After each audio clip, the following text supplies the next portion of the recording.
Natapos ang first day of party nang hindi na nakakabalik si Juan, pinapadalahan na lang din kami ng pagkain ng mga kasambahay dahil nakakahiya naman na bumaba habang maraming tao. Nanood na lang kami ng anak ko buong araw. The next day, doon na nakabalik si Juan. Hindi ko alam pero medyo tahimik siya at hindi masyadong nagsasalita ngayon. Okay lang ang party, tanong ko. Kakalapag niya lang ng pagkain sa side table at pasin kung hindi siya masyadong ngumingiti. Yes. Okay naman ang party, sagot niya. Medyo tumaas ang kilay ko. Not that I care pero kapag usapan ay tungkol sa party, hindi niya nakakalimutan na kumbinsihin akong sumama sa kanya. Bukas na ako sasali sa party. Anong event ba bukas? Curious kong tanong. I saw him shift his weight. Baka kasi mabisi ako bukas. Baka hindi na kita maisama. Now, I'm curious what happened. Hala, sayang. Papaano yung dress na binili mo? Tanong ko. Pero ang totoo ay curious ako bakit ayaw na niya akong isama. Hindi si Jay. Mag-ayos ka bukas. Susunduin kita kung may time ako. Ngumiti siya. Pero kung hindi kita mapuntahan, mas mabuting manatili ka na lang dito ah. Mahirap na at baka pagalitan ako ng tita mo kung mapaano ka pa. I smiled at him. Thank you for taking care of me and Ivaison. Nang medyo nagtagal sa kwarto si Juan, may tumawag sa kanyang cellphone, kaya napilitan siyang lumabas. Busy nga siya at parang wala siyang time para tumambay lang. Hindi ko din alam kung para saan itong party. Baka para mas palawakin pa ang connection ng mayor. Since most of the invited are businessmen. Matapos naming kumain ng anak ko, nanood ulit kami. Matapos ay naligo kami sa bathtub nang wala na kaming magawa. Natulog kami matapos hanggang sa nairaos namin ang araw nang nanatili lang sa kwarto. Medyo nabagot ako. Kaya kinabukasan, parang gusto kong bumaba sa party. Hindi si Juan ang nag-abot ng breakfast namin. Isang katulong yon. I was expecting him kasi sasabihin ko sa kanya na bababa ako. Nakakabagot na puro kwarto lang pero hindi siya dumating. Pero dahil sinabihan naman niya akong mag-ayos na para susunduin niya lang ako, nag-ayos ako. I was in the middle of drying my hair when someone knocked at the door. Mabilis kong pinagbuksan ang pintuan. Sumalubong sa akin ang dalawang babae. May mga dala silang gamit at nakangiti sila sa akin. Ma'am, ipinadala kami ni sir para daw ayusan ka, magalang nilang sinabi. Yung pasok po kayo, aya ko sa kanila. Mabuti at tapos na akong maligo. Agad nila akong pinaupo sa vanity table at saka sinimulan ang paglalagay ng makeup. Ang isa ay nagsimulang ayusin ang buhok ko. The makeup was great. Na-enhance niya ang feature ng mukha ko. Medyo nagkabuhay din ang mata ko nang lagyan niya ng eyelashes. My eyes become prominent. The hair is even more magnificent. Ginawa nila ng bond sa likod pero may tinira silang 2 tendrils na buhok sa magkabilang gilid ng mukha ko. Wow! Ang ganda niyo po ma'am, puri ng isa sa makeup artist. Nag-worry pa ako nang sinabi ni sir na gandahan namin. Maganda ka na pala. Mas lalo pa ngayong inayusan ka na. Thank you, nahihiya kong sinabi. Nang matapos sila ay agad silang nagpaalam. Mommy, titig na titig sa akin ang anak ko. Kanina, matapos naming kumain ay nakatulog ulit siya. Ngayon lang ulit nagising. Agad siyang nagpakarga sa akin. Hinalikan ko siya sa pisngi. Is mommy pretty? Tanong ko. Yes, he said, giggling. Lumapit siya sa akin at saka ako hinalikan. Hinintay ko si Juan pero natagalan siya. Hanggang sa nag-1 oras na at hindi pa rin siya dumarating. Nakatulog na lang ang anak ko sa panonood ay wala pa rin siya. I looked at the mirror and sighed when I saw how the 2 girls made me look beautiful yet Juan is not coming. Bagot na ako. Kaya nang hindi ko na kinaya, naglakad ako palabas ng pintuan. Pagbukas ko, medyo wala pa akong naririnig na ingay. 1 beses kong nilingon ang anak ko bago ako lumabas. Lumapit ako sa hagdanan patungo sa baba at doon ko lang narinig ang ingay galing sa party.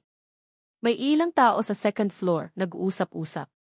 Nang nasa may hagdanan na ako, dumungaw ako sa baba at kita ko ang nagkalat na mga bisita sa baba. May kanya-kanya silang mga kausap. Men were in tuxedos while women were in beautiful dresses. The big chandelier gives lights to the place. Hindi ko alam pero casual pa ang party. Sa hindi kalayuan sa akin, may nakadungaw din sa baba kagaya ko. He has wine on his other hand. Parang kinabahan akong bumama. Wala naman akong kilala sa mga bisita. I surveyed the place and didn't see familiar faces. Wala pa ba si Ashley? Pero dahil ayaw ko pang bumalik sa kwarto, nagpa siya akong bumaba. Sa paglalakad ko pababa ng hagdanan, may napansin akong ilang bisita na napapatingin sa pagbaba ko. May mga tao naman sa itaas pero ako lang ang naglalakad pababa kaya siguro napapatingin sila. Kung pwede lang takbuhin ang hagdanan ay ginawa ko na just to avoid being stared at. Balak ko sana na maglakad-lakad at hahanapin si Ashley sa mga tao, pero dahil na-conscious ako sa mga titig nila, may nakita aking table na may mga pagkain kaya dumiretso ako doon. Dang it! This isn't how I plan to go down. Bakit ba sila tumitingin? Umiirap ako habang lumalapit sa buffet. Kumuha ako ng wine. Gumilid ako at saka tinikman yon. I was still in the process of tasting the wine when I saw someone staring at me. Sa may hindi kalayuan sa akin, may lalaki doon na nakatitig sa akin. I raised a brow at him to intimidate him. Pero mas lalo lang tumalim ang titig niya. Nang makita kong umabante siya papalapit sa akin, bigla akong kinabahan kaya agad akong umalis at humalo sa maraming tao. Shit! Sino ba yon? Kinakabahan kong bulong. Sinigurado kong nawala ko ang lalaki bago ako nagmadaling umakyat sa taas. I could feel my heart beat faster when I landed on the second floor. Hindi na ako nag-abalang lumingon sa baba. Agad kong tinahak ang kwarto namin at saka pumasok. And my son is still sleeping. Dumiretso ako sa banyo para doon kumalma. I take deep breath when I'm finally inside the washroom. Hindi ko alam. Nakakakaba ang titig noong lalaki. He stared at me like did him wrong. Hindi ko siya kilala. Humihinga ako ng malalim habang nakaharap sa mirror. Narinig kong bumukas ang pintuan sa labas kaya mas lalo pa akong kumalma. At least Juan is finally here. Nang bumukas din ang pintuan ng comfort room, nakakunot ang noo kong bumaling doon only to see the man left downstairs. Agad na paawang ang labi ko. Serafina, he called with his baritone. Yung pinapakalma kong puso ay nagwala ulit. Fuck! You are alive, sinabi niya pa. Napaatras ako nang humakbang siya papalapit sa akin. Nanlalamig ako. Hindi ko alam kung bakit pero nakakatakot ang titig niya sa akin. Matalim at madilim ang mga mata niya. Sino ka? How do you know the name? Nanlalamig kong tanong. Pero parang wala siyang narinig. Binaliwala niya ang kaba ko. He didn't care that I'm shaking from the shock he was giving me. Umatras ako ng umatras hanggang sa sumandal ang likod ko sa pader. Wala na akong mapuntahan. And he used that opportunity to immediately go to me. Agad niyang nilagay ang dalawang kamay niya sa magkabilang gilid ko at saka ako kinorner. Matalim ko siyang tinitigan dahil sa ginagawa niya. Who are you? Elvie, are you doing this to me? Takot pero may iritasyon din ang boses ko. Hindi nagbago ang tingin niya. He still looked at me intently and piercingly. Madilim ang mata niya at hindi ko mabasa ang mga iniisip niya. Ang isang kamay niya ay tinanggal niya sa gilid ko. Hinawakan niya ang baba ko bago ko nakitang lumapit ang mukha niya. Nalalaki ang mata ko hanggang sa maramdaman kong dumampi ang labi niya sa labi ko. Napasinghap ako sa ginawa niya.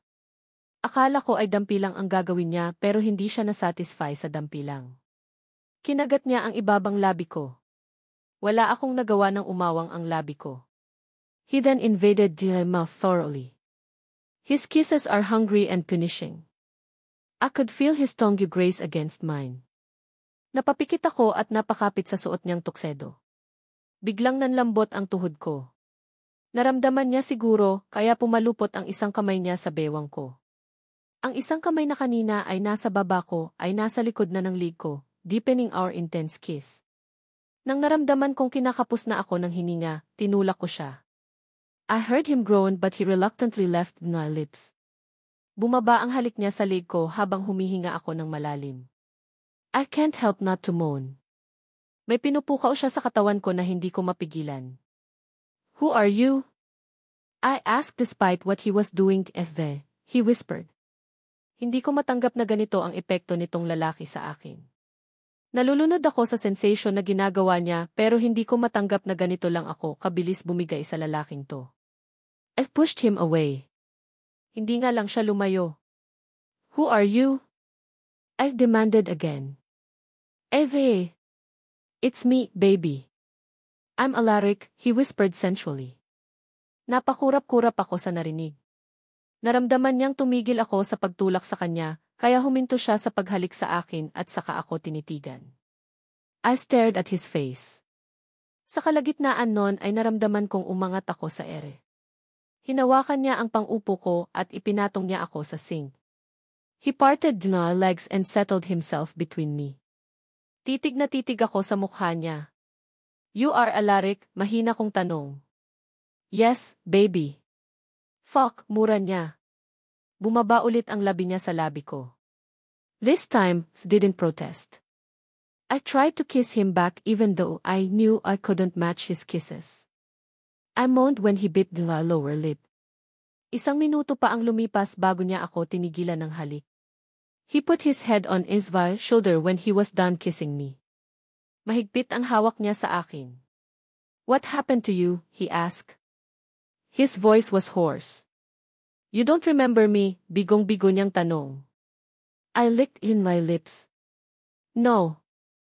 Don't know you, I trailed off, alam kong kilala ko siya at nakalimutan ko lang. I mean I don't remember you. But I saw a guy in the memory where called him Alaric. Ikaw ba yun? Mahina kong bulong. I felt him stiffened. Sa pagkakayakap niya sa akin, parang nanghihina siya. What happened? Did you lose your memory? He asked. Mas hinigpitan pa niya ang pagkakayakap niya sa akin. I don't remember things. Yung childhood memory ko lang. Hindi ko alam kung bakit nanghihina si Alaric ngayon. I tried to hug him back. Tell me please what happened to you, hinang-hina niyang sinabi. Ever do feel like he's guilty for whatever happened to me? Hindi ko nagawang magsalita. Pero kalaunan nang may maramdaman akong luha niya sa balikat ko, napilitan akong magkwento. Naaksidente daw ako at nahanap ako ni Tita Patricia. Nakoma ako ng 7 months. And then give birth after that. Agad siyang kumawala sa yakap niya nang marinig niya ang sinabi ko. That's where confirm he did seriously. Mapula ang mata niya at kita kong nanunubig ang mata niya. You give birth? Gulat niyang tanong. Nanlaki ulit ang mata ko. Hindi ikaw ang ama, kinakabahan kong tanong. You are not the boyfriend. Umawang ang labi niya. Our child is alive, kung may ihihina pa siya, ganon siya ngayon.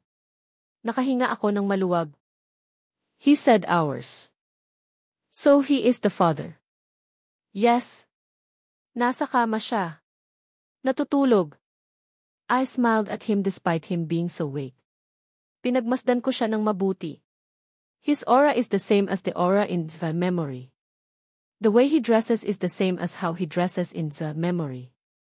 Kaya alam kong siya talaga ang Alaric na nasa memorya ko. Alaric, tawag ko.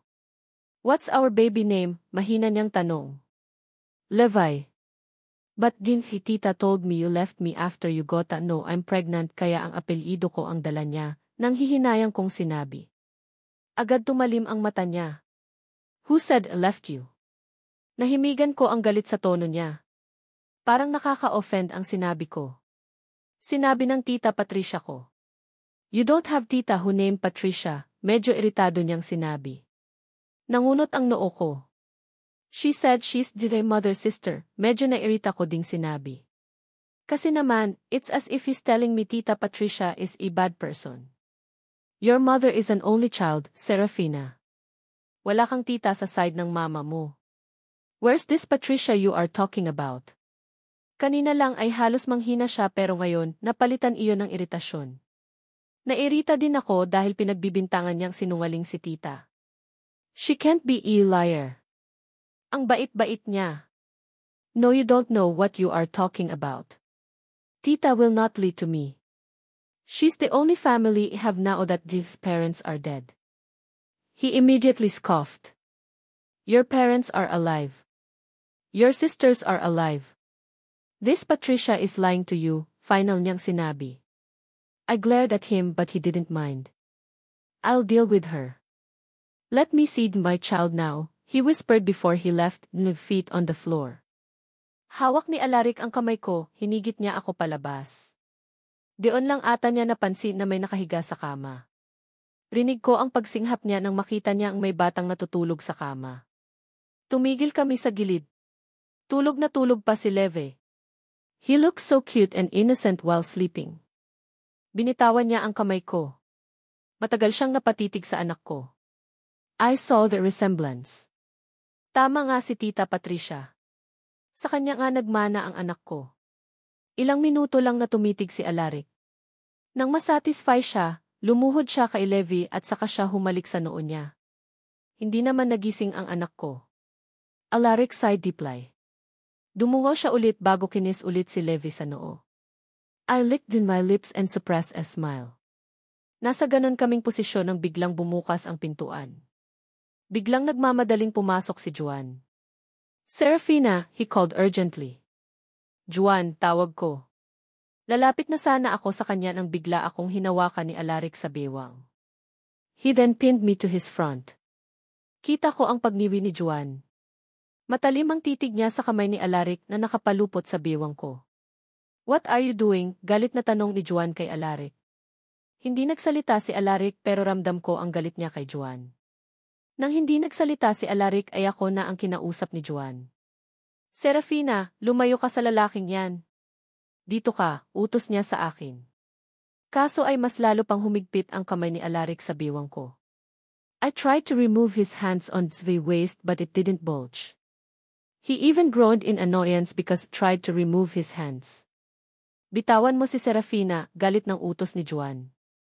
Binalingan niya ako nang wala ulit siyang nakuhang response kay Alaric.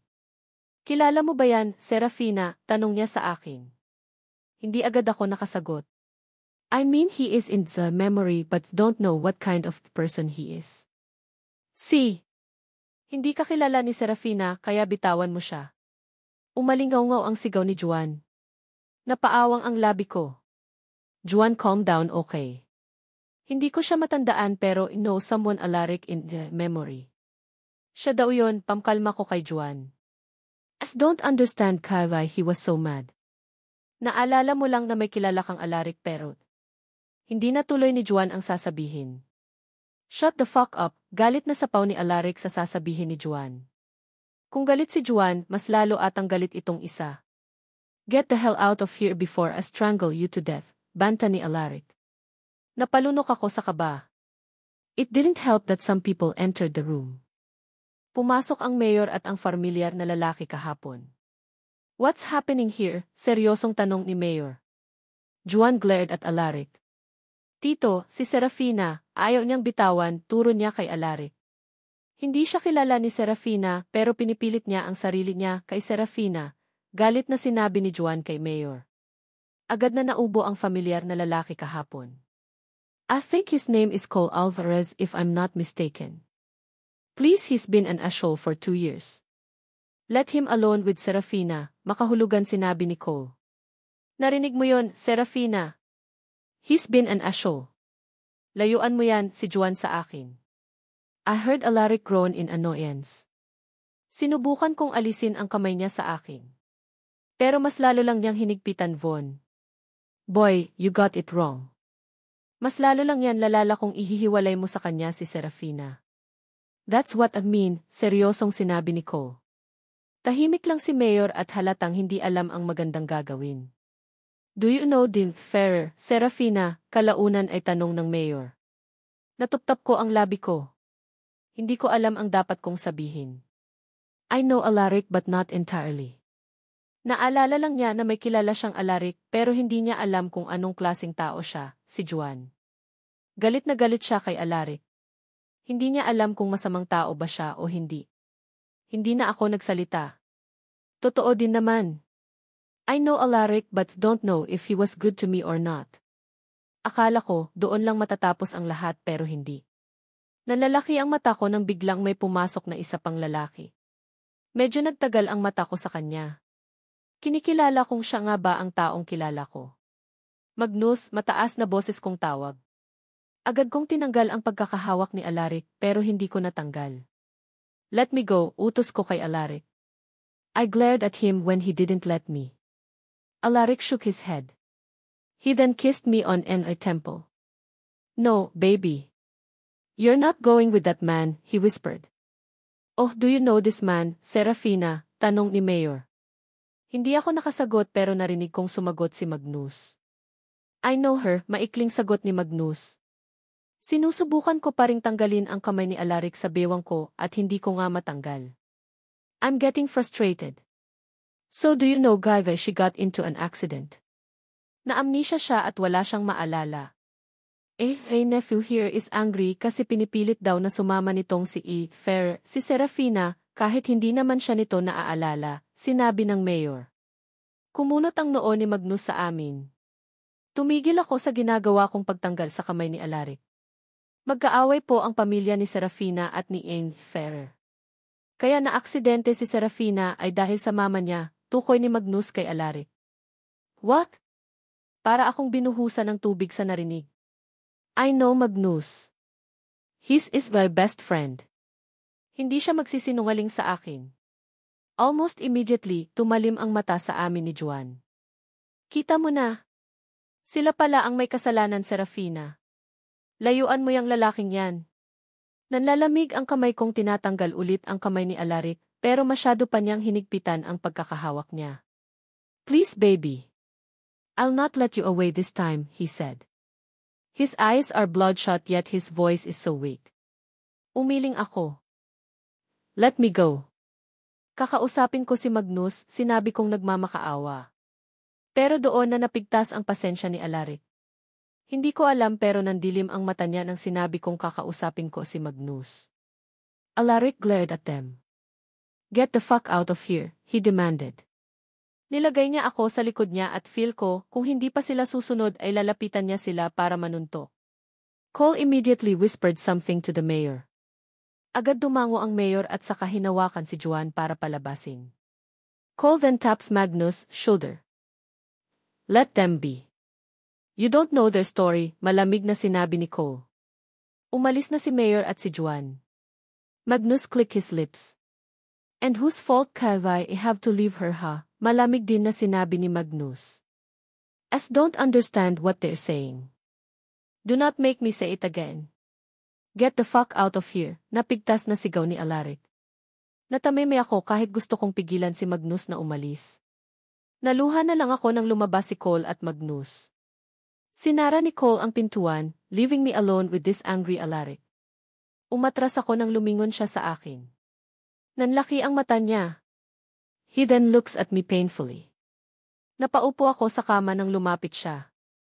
Kita ko ang pagluhod niya sa paanan ko. He then hugged me and buried his face on his tummy. Agad nanginig ang balikat niya. Serafina, I'm not gonna hurt you, sinabi niya, bigong-bigo. I never expected this to happen. Kanina lang ay galit na galit siya, bakit siya umiiyak ngayon?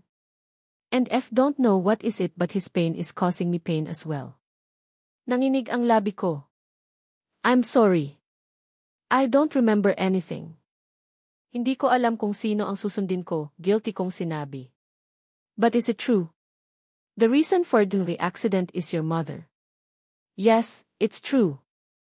You can ask me anything. I'll not lie to you. Just promise me one thing, T. I bit the lower lip.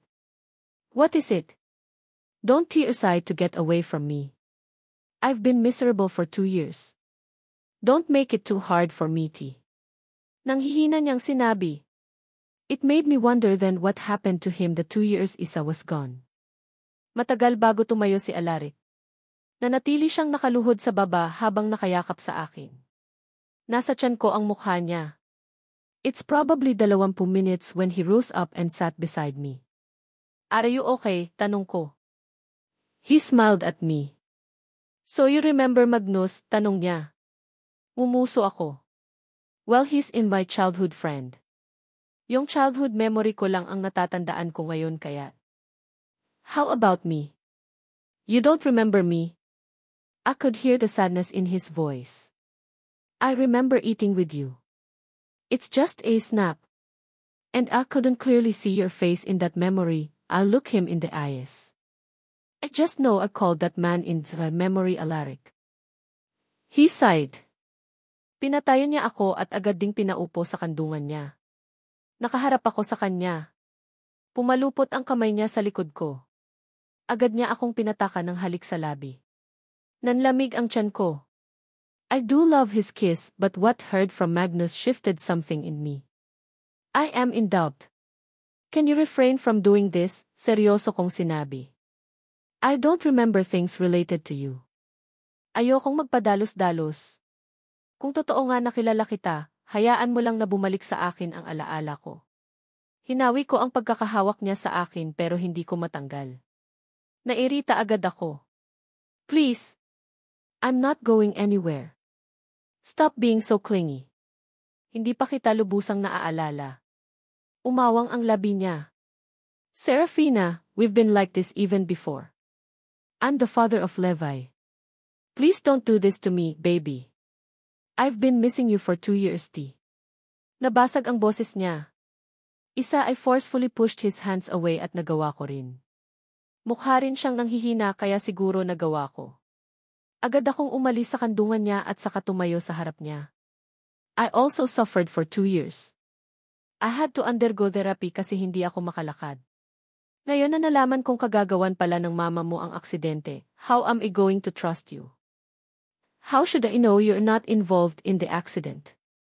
Kita ko ang mariin niyang pagpikit ng mata. Nang idilat niya ulit ang mata niya, nakita kong halo-halong emosyon ang nakita ko doon. Guilt, sadness, pain, longing, bitterness. I will never do things that will harm you, bulong niya. I sighed. Sinabi naman ng doktor na kusa daw babalik ang alaala ko. When that happened, hindi na ako mag-iisip kung tama ba ang ginagawa ko. Hindi na ako maguguluhan sa mga sinasabi ng iba. He sighed annoyingly. Alam kong ayaw niyang tanggapin. Pinalandas niya ang kamay niya sa buhok niya at natulala kalaunan. Hindi ko maintindihan ang sarili ko. Ginagawa ko naman to para sa kapakanan ko, pero seeing this man this frustrated hurt me too. I shifted the weight. Look, ayoko lang na kapag sinasabihan akong layuan ka, mapapaisip ako na dapat ba kitang layuan. As don't like being turned that way, kumbinsi ko sa kanya. Fine. If that's what you want, cold niyang sinabi. Nanlamig ako sa sinabi niya. Damn. Ano ba? Ito naman ang gusto ko pero nasasaktan din ako. Come on, Serafina. Magsasalita pa sana ako nang biglang nagising si Leve. Namumungay ang mata niyang nakatingin sa amin. Naramdaman ata ni Alaric na nagising ang anak ko kaya bumaling siya sa likod. My son stared at him before he looked at me. Mommy, tawag niya. Bumaling din sa akin si Alaric. He is expecting me to do something. Naguluhan tuloy ako kung ano ba ang dapat gawin. Umiti na lang ako sa anak ko at saka lumapit sa kanya. Agad na tumayo si Baby Levi at saka yumakap sa akin nang nasa kama na ako. He then proceeded staring at Alaric again. Titig na titig din sa kanya si Alaric. Namumungay ang mata niya at kita kong gusto niyang hawakan ang baby ko. Baby, kuha ko sa atensyon ni Levi. Inosenteng tumitig sa akin ang anak ko. This is your daddy. Tinuro ko si Alaric. Alaric smiled genuinely at his son. Daddy, ulit ng anak ko. Wala akong nagawa ng kinuha sa akin ni Alaric si Leve. Kinarga niya ito at agad na hinalikan sa ulo. Gulat na tumingin sa akin si Baby Levi pero nang makita niyang umiti ako ay nawala ang gulat niya. He then stared at Alaric. Kinausap ni Alaric si Baby Levi. And don't know guy. Agad na gumaan ang loob sa kanya ng anak ko. He's still 1 year old. Wala pa siyang kaalam-alam sa mga nangyayari, kaya siguro mabilis lang siyang makumbinsi. Nanatili kami sa loob ng kwarto. Hindi na bumaba si Alaric sa party. Wala na ding nagtangka pang pumasok sa kwarto. Hindi ko na alam kung ano ang nangyari kay Juan. Galit na galit pa naman siya kay Alaric. Ito lang ba ang dala niyong mga damit? Tanong ni Alaric. He rummaged through the closet at nakita niya ang isang bag na nilalagyan ko ng pamalit namin ni Baby Leve. Isang linggo lang naman kami dito, sagot ko. He nodded. Okay. I'll call my men. Aalis tayo. Agad nanlaki ang mata ko. Agaran ang paglapit ko sa kanya. Anong aalis? Akala ko ba titigilan na natin to, guluhan kong tanong. Alaric looked at me intently. I just agreed to stop myself from fucking kissing you. Hindi ako pumayag na lumayo sa'yo, iritado niyang sinabi. Pero what's the point? Akala ko pa naman ay hahayaan niya ako sa mga desisyon ko. He laughed humorlessly. You can ask something else. But not this one. I'd be damned if I ever let myself away from you. Umatras ako nang lumapit siya. Umatras ako nang umatras hanggang sa dumikit ang likod ko sa kabinet. He trapped me as he put his 2 hands on his sides. Mariin ang titig niya sa akin. I saw him lick his lips bago bumaba ang mata niya sa labi ko. Kita ko ang pagkunot ng noo niya. Do not expect me to leave you here. Sasama ka sa akin hanggang sa bumalik ang alaala mo. When you regain your memory, that's when you can decide on your own, he commanded coldly. Iritado siyang lumayo sa akin matapos niyang titigan ng mariin ang labi ko. Hirap na hirap pa siya sa pagtanggal ng kamay sa gilid ko. Get ready. I'm taking you and our son with me. Babalik tayo kapag bumalik na ang sinasabi mong tita Patricia mo, final niyang sinabi. It only took him 20 minutes to prepare. Pagkatapos niyang manawag sa mga tauhan niya, ay siya na ang nagdala ng isang bag na dala ko. Siya na din ang kumarga kay Baby Leve. Hiyang-hiya ako nang pababa kami dahil halos lahat ng tao sa baba ay tumingin sa amin habang naglalakad kami sa engrandeng hagdanan ng mansion. Kita kong may nagulat sa nakita meron naman na nagbulong-bulungan habang nakatingin sa amin. Kaya rin medyo lumayo ako ng kaunti sa kanya. Para kunwari hindi kami magkasama. Don't know anything about Alaric now that I have amnesia pero base sa reaksyon ng mga tao, masasabi kong malaki siyang tao. He's a big catch.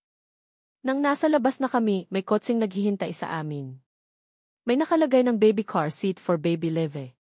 Siya na ang naglagay kay Leve sa second seat at sinigurado niyang secure ito sa likod. Nang matapos siya, nanliit ang mata niya sa akin dahil nakatayo pa ako sa labas. He licked his lips and opened the passenger seat for me. Sa likod na ako sasakay.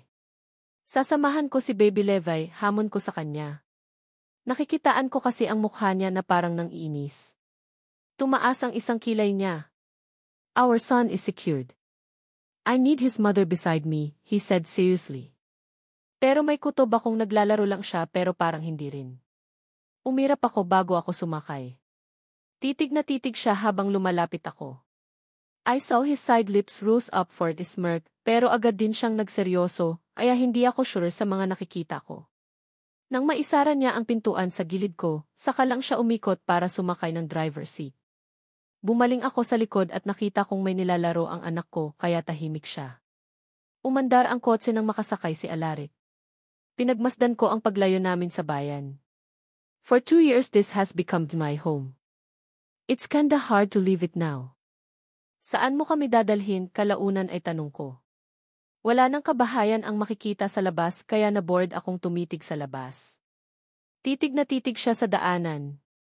Isang kamay lang ang hawak niya sa manibela. Ang isang kamay ay nakatuko sa gilid ng pintuan at nasa labi niya ang hinlalaki niya, pinaglalaruan ang ibabang labi. Pansin kong malalim ang iniisip niya. He no longer wears his tuxedo. Naka-black button-down shirt siya na nakatupi na ngayon sa bandang siko niya. Nagtagal ang titig ko sa kanya. I feel like I'm familiar with his way of dressing. Ganitong-ganito din siya manuot doon sa memory ko kung saan ipinagluluto niya ako. Alaric, tawag ko nang makalipas ang 5 minuto. Hindi talaga niya narinig ang tanong ko sa lalim ng iniisip niya. Lesesan, he finally answered. Tumingin siya sa akin ng ilang segundo bago tumingin ulit sa kalsada. Saan mo nga kami dadalhin? Tanong ko ulit. Angeles, maikli niyang sagot. Anong meron doon? Hindi ba sa Manila? Tanong ko. Iniisip ko lang na taga Manila ako kasi ganon yung sinabi sa akin noon 3 lalaki na kumain sa eatery. At pansin ko din na ang mga nakakakilala sa akin ay puro mayayaman kaya ganon ang naisip ko. babalik din tayo sa Manila. For the time that you still have no memory, sa Angeles tayo mananatili. Malayo ang Angeles sa bayan kung nasaan ako tumira. Kinailangan naming mag-stop sa isang restaurant para kumain. Hindi rin naman kami nagtatagal at umaalis din matapos kumain. Inabot ng kalahating gabi nang dumating kami sa isang napakalaking mansion. Nakababa na ako. Si Alaric ay kinukuha si Baby Levi na tulog sa kotse. Pinagmasdan ko ang kaharap kong mansion. And in an instance, I saw this in my memory. Nakita ko ang sarili ko at ang family ko na nagbubonding sa loob ng mansion. I was little in that memory. Akala ko doon na matatapos ang maaalala ko pero laking gulat ko nang masundan yon. Hindi na ako bata. I was pregnant when went here. I remember going here because my mama wanted me to get away from Alaric. Pero natuntun din ako ni Alaric dahil sa kanya itong mansion. Naibenta na ito. Nalalaki ang mata ko sa natuklasan. Biglang bumilis ang tibok ng puso ko dahil sa bagong alaala na nalaman. Ngayon palang nasundan ang naalala ko simula nang maalala ko ang kabataan ko. Nang hindi ako kumilos ay binalingan ako ni Alaric. Kumunot ang noo niya nang makita niyang balisa ako. Karga niya si Baby Levi na tulog pa rin sa balikat niya. What's wrong? Seryoso niyang tanong. I swallowed the lump in my throat. Nothing. Pagod lang sa biyahe. Tahimik akong pumasok sa loob. Pansin kong walang nagbago sa paligid. Kung ano ang ayos nito noong huli kong punta dito, ganon din ang ayos niya ngayon. I wanted to ask about Shasha pero hindi ko ginawa. Ayaw ko munang ipaalam sa kanya na may naaalala na ako. I suddenly become conflicted. Kasi kung si Mama ang nagpapunta sa akin dito, buhay pa nga ang parents ko. Tita Patricia did lie to me just like what Alaric said. Pero ang bait niya sa akin. Ellie, would she lie? Siya ang nagbayad ng bills ko. Kung hindi ko siya kaano-ano, bakit niya yun gagawin? She treated me like her own daughter. Dahil gabing-gabi na, dumiretso kami sa mga kwarto sa taas. Binuksan ni Alaric ang kwarto kung saan ako nanatili noong pumunta ako dito. Agad niyang nilapag si Baby Levi sa gitna ng kama. Umupo ako sa gilid ng kama at nagtanggal ng sapatos. I feel so sleepy now that I'm feeling the bed. Humikab ako. Okay na kami dito. Ako na ang bahala kay Levi, medyo garagal ko ng sinabi dahil sa nararamdamang antok. I heard him chuckle. I'm not going anywhere, Serafina. I'm sleeping here too, he said playfully. Agad akong bumaling sa kanya. What? Ang dami-daming kwarto dito. Pwede naman na pumili ka ng isa. Pero hindi niya ako pinansin. Naghubad siya ng sapatos. Tapos ay hinubad din niya ang shirt niya kasama ang slacks. Naiwan naman ang boxer niya. Agad akong napaiwas ng tingin at pinamulhan sa mukha. Dang it. Hindi niya ba alam ang salitang hindi maging clingy? Alaric, we're not married, inis kong sabi habang nakatalikod sa kanya. He chuckled. Oh please, may anak na tayo. Saka ka pa mahihiya. I can remember you moaned so much when we do it, he said sensually. Matagal akong nakatulog sa gabi. Not that sleeping with Alaric is new, malamang ay hindi. May anak nga kami. Pero hindi ko alam bakit nailang ako. Kasama naman din namin ang anak ko. Siguro mga around 3 na ako nakatulog. Kaya din paggising ko ng umaga, ako lang ang nasa kama. Wala na doon ang anak ko at si Alaric. Namumungay ang mata kong tinignan ang orasan sa side table at nakita kong 10:00 na. Ganon ako napuyat at late na nga akong nagising. Inisip ko na kasama ni Alaric ang baby ko, kaya hindi ko na siya hinanap. Pumasok na ako sa bathroom para maligo at mag-ayos. Natapos na ako sa lahat-lahat ay wala pa rin sila. Akala ko ay pupuntahan nila ako dahil late na akong nagising but guess may ginagawa sila sa labas ha. Nang bumababa ako sa hagdanan, wala naman akong naririnig na ingay sa baba. Kaya kumunot ang noo ko. Where the hell are they? Medyo binilisan ko ang pagbaba ko. I slightly get nervous but then, nang nasa baba na ako, natanaw ko sa living room na nasa backyard sila. Bukas ang pintuan sa likod at natanaw kong nakatayo sa labas si Alaric kasama si Levi. Gusto ko mang lumapit sa kanila, kaya lang ay gutom na ako. Sa kusina ako dumiretso. Mabuti na lang at pagpasok ko, nakita kong may pagkain sa teble. Agad ko yung nilantakan sa sobrang gutom. Matapos kong kumain ay nagtempla pa ako ng kape bago ako lumabas at tinignan ang ginagawa nila sa likod ng mansion. Napangiti ako nang makita kong may hinahabol si Levi habang si Alaric ay nakamasid sa kanya. Nakahalukip-kip at nakangiti ding pinagmamasdan ang anak. Bumaling sa akin si Alaric nang marinig niya ang yapak ko. Kita ko ang pagtaas ng sulok ng labi niya habang pinasadahan ako ng tingin. Naka-maxi dress ako at nakalugay ang buhok. Normal naman ang suot ko pero makatitig tong lalaking to, akala mo naman ay hubad ako. I licked my lips to ease my heart. Parang gusto ko na lang bumalik sa loob. Morning, he greeted huskily. Sumimsim ako kunwari sa kape ko bago sumagot. Good morning. Kanina pa kayo, tanong ko, ignoring his intense stare at me. Hindi gaano maaraw ngayon, naulak sa langit kaya hindi masakit ang sikat araw. Medyo ramdam din ang simoy ng hangin kaya hindi rin mainit. Yeh! I wanted to be with our son, sinabi niya sa mababang boses. Hindi ko alam pero parang inaakit niga ako. Mommy! Napabaling ako sa malakas na sigaw ni Levi.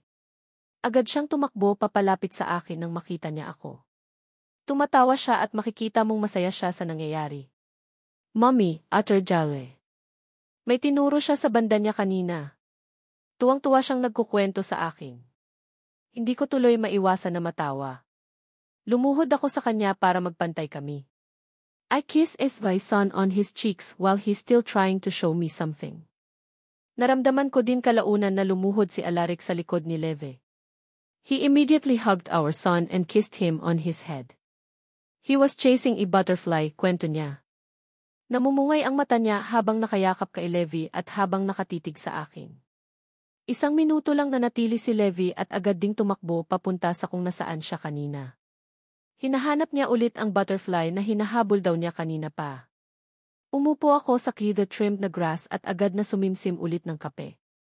Pinagmasdan ko si Levi sa ginagawa niya. Kaya lang ay natabunan ang paningin ko nang umupo din sa unahan ko si Alaric. Inirapan ko siya. Umalis ka dyan. I'm watching over baby Levi. He smirked. Such a beautiful mom of a child, he said with his serious yet playful tone. Pinanliitan ko siya ng mata. Ano ba? Ang aga-aga, kunwari irita kong sinabi. He chuckled huskily. I missed you, Serafina. Iirap sana ako pero hindi ko nagawa. I feel the sincerity of that. Namungay ang mata niya. He smiled genuinely. For the past 2 years, Junai life has been miserable. Hindi ko alam kung paano ba mabuhay ng masaya after your accident. Natuptap ko ang labi ko. Sinundan ng mata ko ang pagkuha niya ng kape sa kamay ko. Ibinaba niya ito sa tabi niya. Tapos ay ang isang kamay niya ay humawak sa baba ko. Before I could comprehend what was happening, naramdaman ko ang labi niya sa labi ko. It was just a smack but it already made my heart race. He licked his lips after the kiss. What happened to your family? I still don't remember the accident pero ang mama mo ang may gawa ng aksidente. He sighed defeatedly. Ilang minuto ang lumipas at tumititig lang siya sa akin. Parang ayaw niyang magsalita pa. Please, tell me, pilit ko sa kanya. I'm not okay with Ev's parents. I haven't talked to them for the past 2 years. I blamed them for what happened to you, he said. Rinig ko ang panghihina sa boses niya. Did you remember other things aside from your childhood memory? Tanong niya. I smiled at him. I remember this mansion. Dito ako tumakas noong pinapalayo ako ni mama sayo, di ba? Tapos natuntun mo din ako. Tumango siya. We're staying here long. We will only leave once you remember all your memories. I'll call a specialist para matignan ka, he said with full authority. Parang wala na akong karapatan pang magdesisyon dahil hindi na siya papayag na ibahin ang plano niya. Okay. Wala rin naman akong problema. I was just looking forward to remembering all the memories. Alam ko ngayon na maaasahan ko si Alaric. Naniniwala ako sa sinabi ni Magnus na magkaaway ang pamilya namin. Pero we'll know when, remember. Doon lang ako gagawa ng sarili kong desisyon. When that time comes, alam kong wala na akong pagsisisihan pa. Nakatitig ako kay Alaric nang marinig kong tumatakbo papalapit sa amin si Leve. Halos makalimutan ko pa siya dahil sa naging isapan namin. Mommy, Daddy, tawag niya. Napaawang ang labi ko sa narinig. Ang bilis naman niyang matawag ang Daddy. Noong ako, ilang araw ko pang inulit-ulit ang mommy sa kanya dahil ayaw niyang sabihin. Ngayon na 2 araw lang silang nagkasama, may pa-daddy na. Tumatawa si Leve habang pinapakita sa amin ang hawak niyang butterfly. Agad siyang kinarga ni Alaric at saka siya dinaa sa loob. Time to take a bath, kiddo, tumatawa ding sinabi ni Alaric. Iniwan nila akong mag-isa. Pawis na pawis ako nang magising ako. Ramdam kong nanginginig ang katawan ko dahil sa mga sunod-sunod na alaalang bumabalik. Akala ko panaginip lang ang lahat. Akala ko na naginip lang ako. Ang mga alaala ko na pala ang bumabalik. Nahihirapan akong huminga nang maalala ko ang gabi noong sinusundan kami ng 3 Effie. I remember how scared I was that day. Nahimatay pa si Mama ng oras na iyon kaya hindi ako mapakali tapos may humahabol pa sa amin. Biglang gusto kong malaman kung ano ang nangyari sa mga bodyguard na kasama ko. Did they survive? Anong nangyari kay Mama matapos niyang mahimatay? Sapo ko ang puso ko habang kinakalma ang sarili. 5 araw lang kaming nanatili dito at heto ngayon burnalik na ang lahat ng alaala ko. Akala ko ay abutin pa kami ng maraming araw pero 5 araw lang pala. Wala akong kasama sa kama. Binalingan ko ang orasan at kita kong 12:00 na. Nanghihina ako at nilalamig. I thought I was dreaming. Totoong alala na pala ang mga yon. Kinalma ko ang sarili ko bago ako nagpasyang maligo. Wala naman akong nararamdamang sakit sa ulo. Hindi ko rin naman pinilit na makaalaala. Kusa itong bumalik kaya walang complication ang nangyari. It took me another hour before I finished. Kabado akong bumababa sa hagdanan. Hindi ko alam kung sasabihin ko ba kay Alaric na bumalik na ang alaala ko o hindi. Tahimik ako nang nadatnan ko sila sa kitchen. Si Alaric ay nagluluto. Si Baby Levy ay nasa counter chair na design para sa kanya. May kinakain siya. You wake up so late, sinabi ni Alaric habang naghihiwa ng ricados. Tumango ako, hindi na nagsalita. Ramdam ko pa rin ang kaba ko. Lumapit ako kay Levy at saka siya niyakap. Mommy, he called.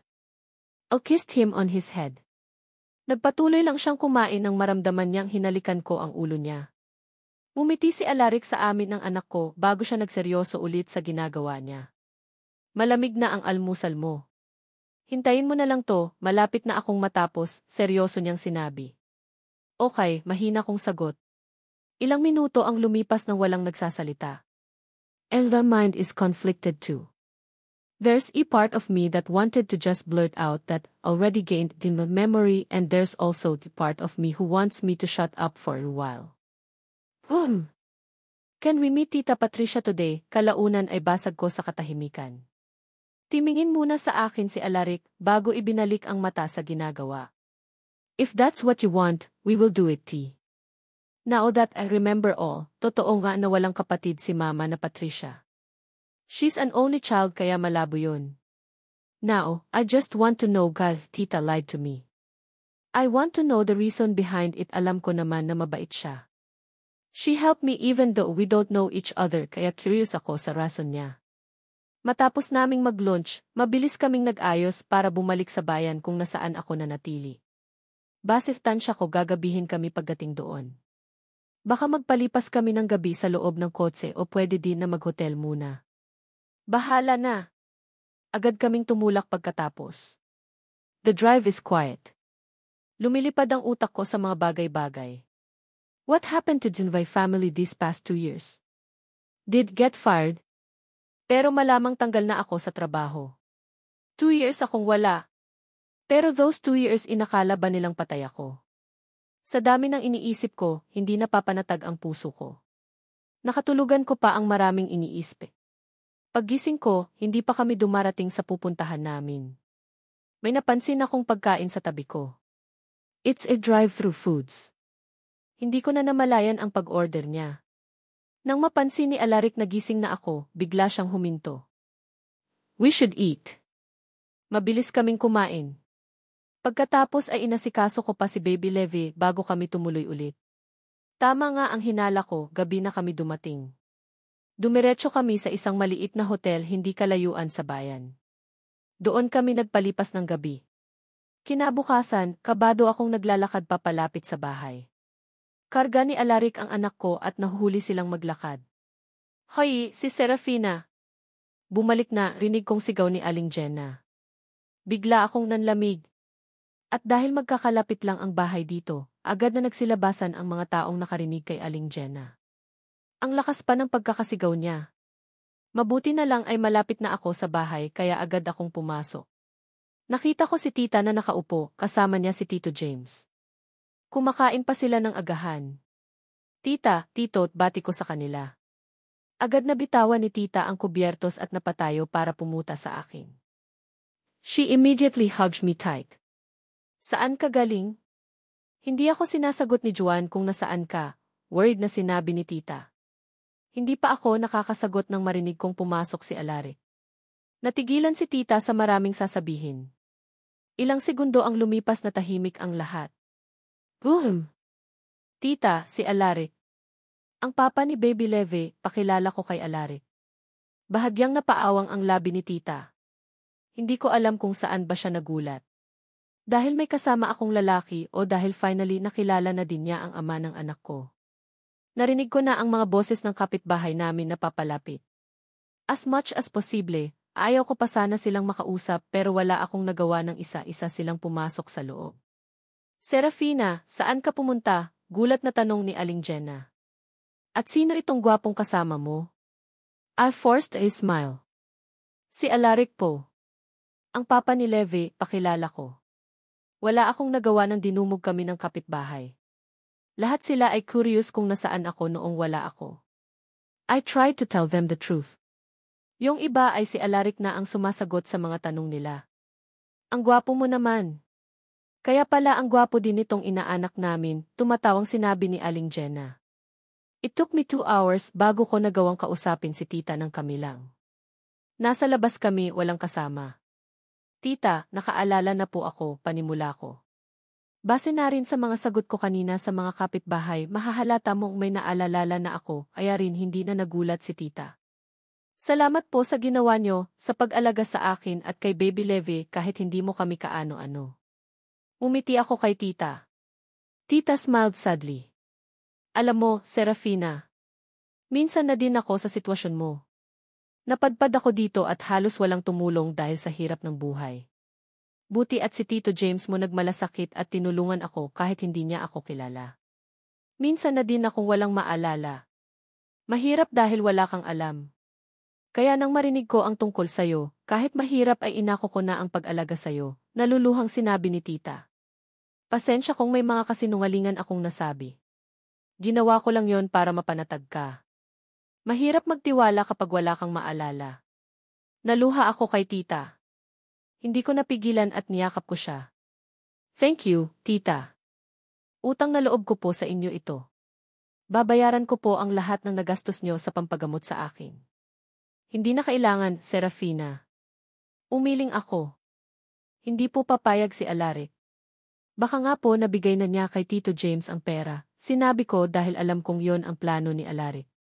Sinabi niya sa akin. Gumaan ang loob ko nang malaman ko ang intensyon ni tita sa pagsisinungaling niya. Hindi nga naman niya alam ang tungkol sa akin, kaya para medyo gumaan ang loob ko sa kanya, she feed me with lies. Gabi na nang mag-aya si Alaric na aalis kami. Inaya kami ni tita na dito na matulog pero nang sinabi ni Alaric na hindi na nagpumilit si tita. Feel ko din ay mahihiya siya kay Alaric. Mukha kasing hindi sanay sa bahay kubo na bahay. Habang bumabalik kami sa pinag-check-in namin na hotel doon ko sinabi ang desisyon ko. Bukas, uwi ako sa amin. I want to see my parents. Kita ko ang pagkuyom ng kamay ni Alaric sa manibela. I wonder Kaloy. May nangyari ba sa 2 years na nawawala ako?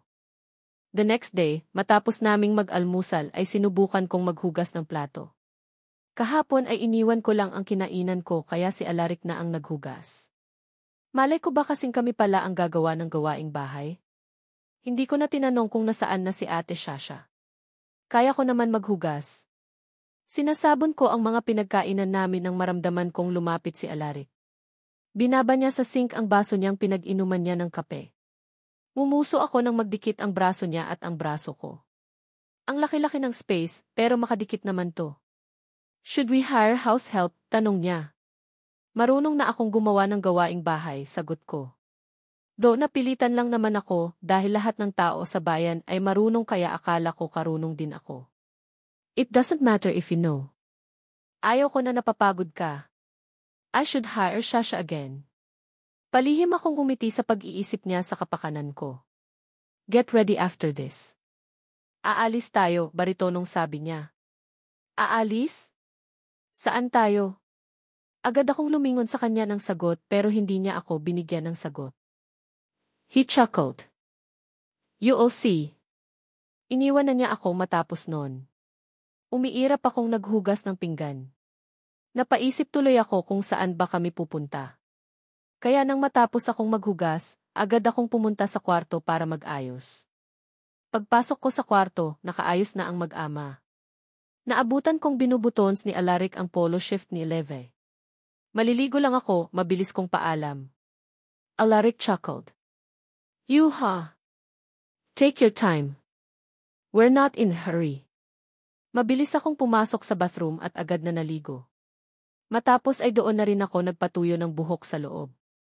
Paglabas ko ng banyo, wala nang tao sa kwarto. Mas lalo tuloy akong na-pressure na bilisan ang ginagawa. Simple lang ang make-up ang ginawa ko. Matapos ay nagpalit ako ng simple black skirt at black spaghetti strap top. Wala na akong time para mag-ayos ng buhok kaya hinayaan ko nang nakalugay ito. Bumaba ako nang masiguro kong tapos na ako. Sa hagdan pa lang ay nakita ko silang nakaupo sa living area. Agad nila akong pinagmasdan nang marinig nilang pababa ako. Alaric licked his lips as he watched me intently. Titig na titig din naman si Baby Levy pero inosente ang titig niya unlike his father who undressed me in his eyes. Inirapan ko silang dalawa. You have a bratty mother, rinig kong bulong ni Alaric.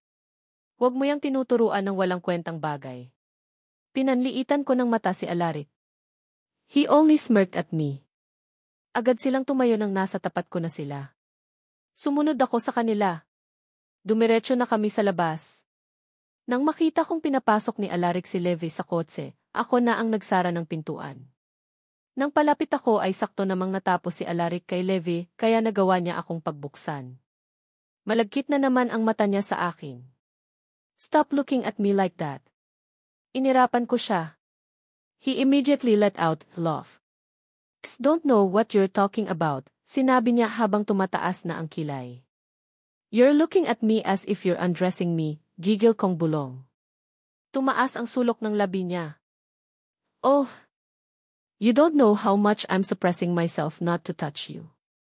Considering that you were gone for 2 years, dapat nasusundan na si Leve. Napaawang ang labi ko. Hindi niya nga deninay na ganun nga ang intention niya sa mga titig niya. We're not married. That's because you still don't have your memory. Once you remember everything, you are going to marry me, final niyang sinabi. Hindi man lang ako binigyan ng choices. Hindi na ako nakipagtalo pa. Pumasok na ako dahil parang lahat naman ng sasabihin ko, may nakahanda siyang argumento. Hindi ko na itinanong kung saan kami pupunta. I just enjoyed the ride. Wala kang trabaho, kalaunan ay natanong ko. Naisip ko kasi na kung matagal kami dito sa Angeles, wala ba siyang iniwan na trabaho? Narinig ko siyang tumawa. I stepped out as cheesy, casual niyang sinabi na para bang hindi yon big deal. Nanlaki ang mata ko. What? Eh di wala kang trabaho. Paano tayo mabubuhay? Almost immediately, he looked at what I said. Para bang isang malaking joke ang sinabi ko. Damn. Don't worry. Kahit isang dosena pa ang anak natin, ay akong buhayin, tumatawa niyang sinabi. Sumimangot ako. Hindi talaga siya makausap ng seryoso. Malay ko ba ha? Kaya tumahimik na ako. Ako lang ang nai-stress sa lalaking to. Isang oras ang lumipas, tumigil kami sa isang mall. Agad niyang binuhat si Leve. Sumusunod na lang ako sa kanila. Una kaming pumasok sa mga pambatang bautike. Doon ko na-realize na ipag-shopping niya si Baby Leve. Ako ang namili sa mga damit ng anak ko. I get him shirts and pants. Did you see some of his clothes? Tanong ni Alaric sa kalagitnaan ng pamimili ko ng damit. Curious akong tumingin sa kanya. Ha? Bakit? Pili ka ng mga kakulay ng damit ko, bulong niya bago siya lumapit sa mga laruan kung nasaan si Leve. I hid a smile after that. I find it cute to have a matchy color with his son. Matapos kong mamili, luminya ako sa counter para magbayad. Sakto naman natapos nang namili sina Alaric ng laruan.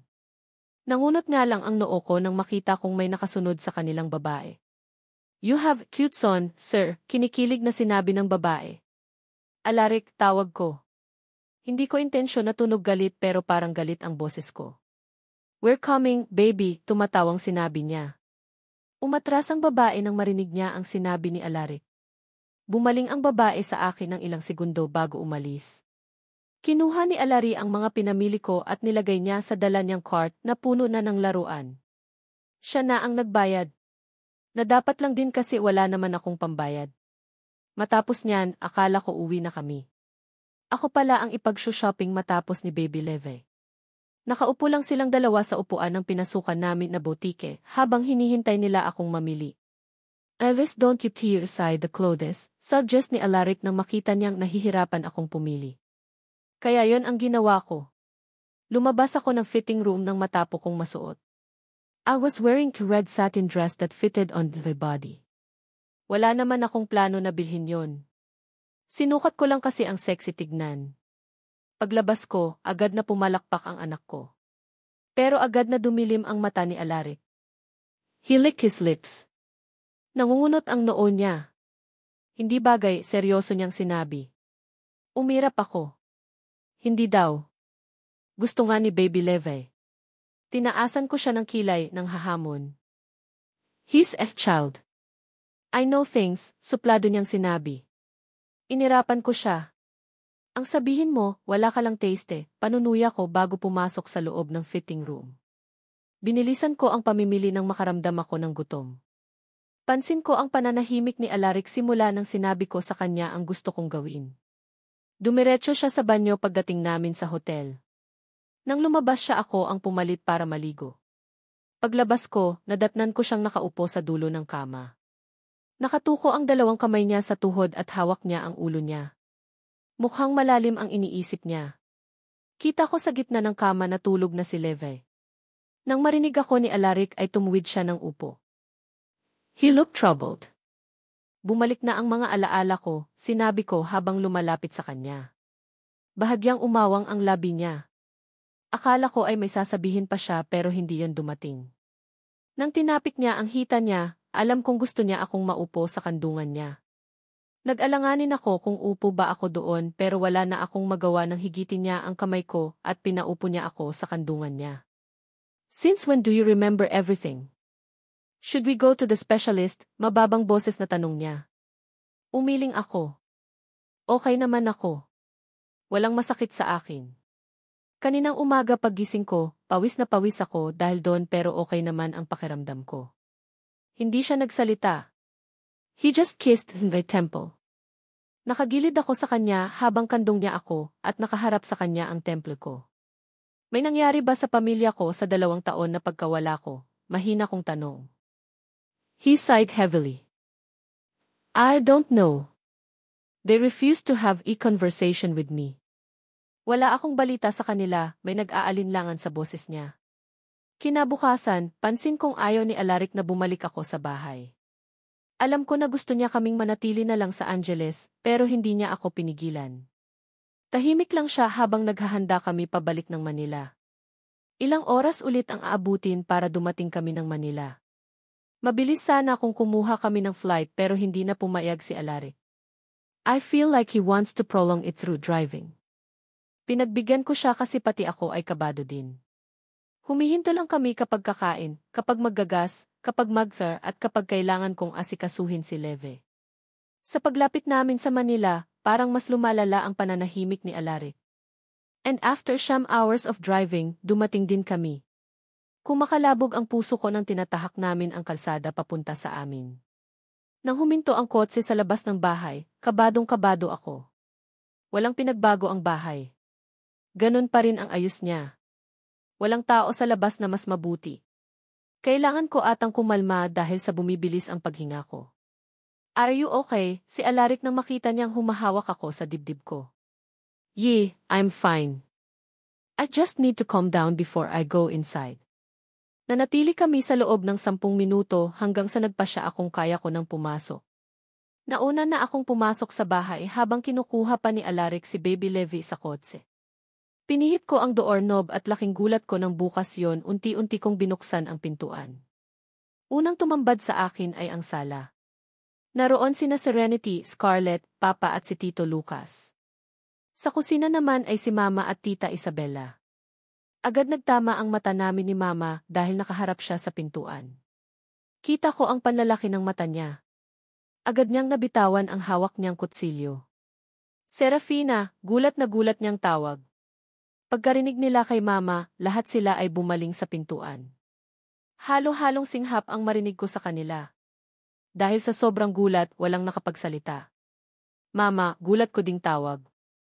8? Oh my God, Serafina. I told you.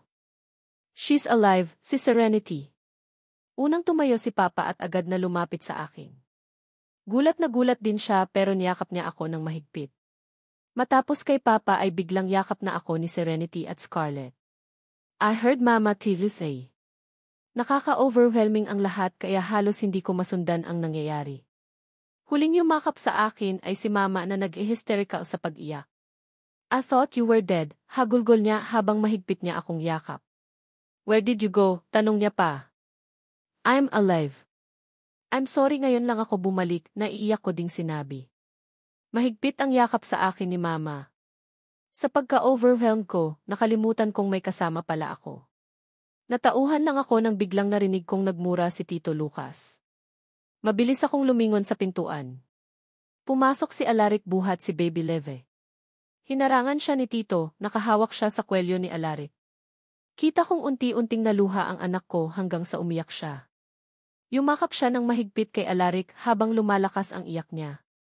Nalalaki ang mata ko. Tito, tawag ko. Palabasin niyo yan, hysterical na sigaw ni Mama. Nanlamig ako sa bayolenteng sigaw ni Mama. Lumayas ka dito, sigaw ni Tita Isabella. Mamamatay tao kayo, si Mama. Galit na galit. Nanginginig akong lumapit kay Alaric at kinuha sa kanya ang umiiyak kong anak. Hysterical din ang pag-iyak niya dahil sa mga naririnig niyang sigaw. Tinatahan ko pa si Levi nang makita kong dumapo ang kamao ni Tito Lucas sa mukha ni Alaric. Napapikit si Alaric sa naging impact. Umawang ang labi ko sa gulat. Tito, sigaw ko. Narinig kong sumigaw si Serenity at tinawag niya si Mama. Bumaling ako kay Mama at kita kong nawawalan siya ng lakas habang masama ang tingin niya kay Alaric. Palayasin niyo yan, sigaw pa rin ni Mama. Unti-unti siyang nawawalan ng lakas. Nakahawak sa kanya si Serenity para umalalay. Tinulak-tulak ni Tito si Alaric palabas ng bahay. Putang ina mo. May lakas ka pang loob na pumunta dito, galit na sigaw ni Tito. Hindi ko na alam ang unahin ko. Ayaw tumahan ni Levi. Nawawalan ng malay si Mama.